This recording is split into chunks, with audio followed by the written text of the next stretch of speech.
दोस्तों आपने अपने आस पड़ोस मोहल्ले परिवार में ऐसा तो जरूर सुना होगा कि फलाने इंसान के अंदर 4 आत्माएं रहती हैं या उस लड़के के अंदर 3 लड़कों की आत्माएं रहती हैं। गांव में कस्बों में ये बातें आम होती हैं और किसी भी चाय के नुक्कड़ या गांव के किसी भी चौराहे पर बैठकर लोग आमतौर पर इन्हीं बातों पर चर्चा करते मिल जाएंगे। And I am pretty sure कि आपने भी कभी न कभी ऐसी बातें जरूर सुनी होंगी अपने दादा दादी या अपने घर के किसी बड़े बुजुर्ग के मुंह से। तो क्या ये चीज सच में पॉसिबल है कि किसी इंसान के अंदर एक से ज्यादा पर्सनैलिटीज का वास हो सकता है? और आम भाषा में बोलूं तो क्या ये सच में पॉसिबल है कि एक इंसान के अंदर 2, 4 या उससे भी ज्यादा आत्माओं का वास हो सकता है? तो चलिए यही सब जानेंगे हम आज की इस वीडियो में।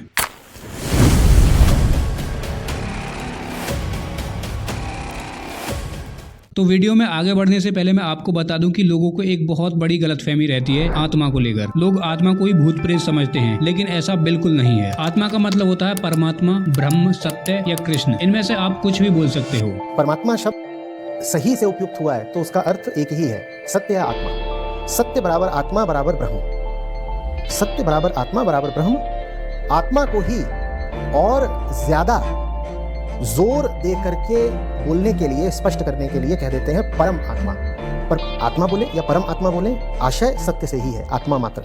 अब बात करते हैं कि किसी इंसान के शरीर में किसी दूसरे इंसान की आत्मा घुसने की या एक ही शरीर में एक से ज्यादा पर्सनैलिटीज होने की। तो इसके लिए पहले आप समझिए एक मेंटल हेल्थ कंडीशन को, जिसे बोलते हैं डिसोसिएटिव आइडेंटिटी डिसऑर्डर या मल्टीपल पर्सनैलिटी डिसऑर्डर या split personality disorder. Demonic possession या किसी भूत प्रेत का आपके शरीर पर कब्जा कर लेना या किसी इंसान के अंदर कई सारे भूत घुस जाना। इन सभी के पीछे का कारण है मल्टीपल पर्सनैलिटी डिसऑर्डर। जैसा कि इसके नाम से ही पता चलता है कि एक इंसान के अंदर मल्टीपल पर्सनैलिटीज हैं। आज के दिन इसे DID यानी कि डिसोसिएटिव आइडेंटिटी डिसऑर्डर के नाम से जाना जाता है। तो डिसोसिएट का मतलब होता है सेपरेट होना या डिस्कनेक्ट हो जाना। जिन लोगों में ये डिसऑर्डर होता है वो अपने अंदर कई अलग अलग पर्सनैलिटीज का अनुभव करते हैं और इन अलग अलग पर्सनैलिटीज को ऑल्टर्स कहते हैं। तो एक इंसान के अंदर कई ऑल्टर्स हो सकते हैं। तो एक महिला है किम नोवल, जिनकी 100 से भी ज्यादा अलग अलग पर्सनैलिटीज हैं और उन 100 पर्सनैलिटीज में हर एक का अलग अलग नाम, अलग उम्र, अलग जेंडर, अलग टेम्परामेंट, अलग बॉडी लैंग्वेज और इन सभी को लेकर दिमाग में हर पर्सनैलिटी की अलग अलग मेमोरीज। आमतौर पर कुछ हद तक बहुत से नॉर्मल लोगों में भी आपने अलग अलग आइडेंटिटीज महसूस करी होंगी। जैसे कि कई लोग होते हैं जिनकी पर्सनैलिटी एनवायरनमेंट के साथ चेंज हो जाती है, यानी कि वो जब अपने दोस्तों के साथ टाइम स्पेंड करते हैं तो उनका बिहेवियर और बॉडी लैंग्वेज अलग होती है एज कम्पेयर टू जब वो समय बिताते हैं अपने पेरेंट्स के साथ। बात करने का ढंग, टॉलरेंस, बॉडी लैंग्वेज, इमोशंस, ये सब बदल जाते हैं डिपेंडिंग अपॉन आप किसके साथ हैं। लेकिन इस डिसऑर्डर में ये चीज बहुत ही एक्सट्रीम लेवल पर चली जाती है। न सिर्फ आपकी बॉडी लैंग्वेज और बिहेवियर, बल्कि आपका नाम, आपका जेंडर, आपकी टोन ऑफ वॉइस और इवन आपकी एज भी बदल जाती है। जैसा कि आपने कंचना मूवी में भी देखा होगा, कभी वो एक औरत तो कभी एक बच्चा तो कभी एक आदमी की तरह बन जाता है, जिसे लोग बोलते हैं कि इसके अंदर भूत घुस गया है। तो इस DID के पीछे का कारण क्या है, ये क्यों होता है?